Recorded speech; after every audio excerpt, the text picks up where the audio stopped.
Hi friends, welcome to French kitchen. எல்லோரும் எப்படி இருக்கீங்க ஃப்ரெண்ட்ஸ்? நாங்கள் சூப்பராக இருக்கோங்க. அக்னி நட்சத்திரம் ஆரம்பிச்சிருச்சு ஃப்ரெண்ட்ஸ். நீங்கள் பார்த்து ஜாக்கிரதையாக இருங்க. வெளியில் அதிகமாக போக வேண்டாம் தேவையில்லாமல். அப்புறம் தண்ணீர் நிறையா குடிங்க, இளநீர் சாப்பிடுங்க, தர்பூசணி சாப்பிடுங்க, வீட்லேயே ஃப்ரெஷ்ஷாக ஜூஸ் போட்டு நிறையா குடிங்க. இப்போ இன்றைக்கி நம்ம வீடியோவில் ரசம் தாங்க செய்ய போகிறோம். தக்காளி ரசம் கொஞ்சம் டிஃப்ரெண்ட்டாக. இப்போ மிக்ஸி ஜாரில் 3 தக்காளி சேர்த்திருக்கேன்.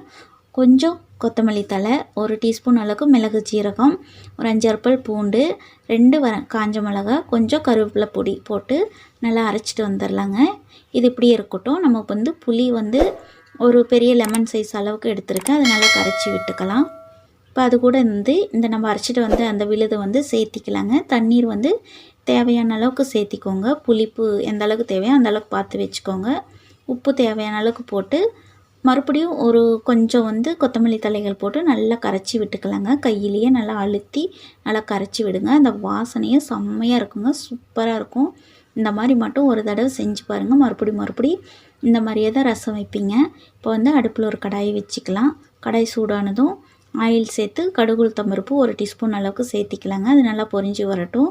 இப்போ 2 காஞ்ச மிளகாவை கிள்ளி போட்டிருக்கேன். ஒரு கொத்து கருவேப்பிலை போட்டு இது நல்லா வதங்கி வரட்டும். கொஞ்சம் ஒரு சிட்டிகை அளவுக்கு பெருங்காயத்தூள் போட்டுக்கலாங்க.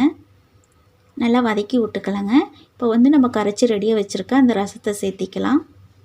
இது கொதிக்க வேணாங்க. அந்த மேலே பொங்கி வரும்போது நம்ம ஆஃப் பண்ணிக்கலாம்.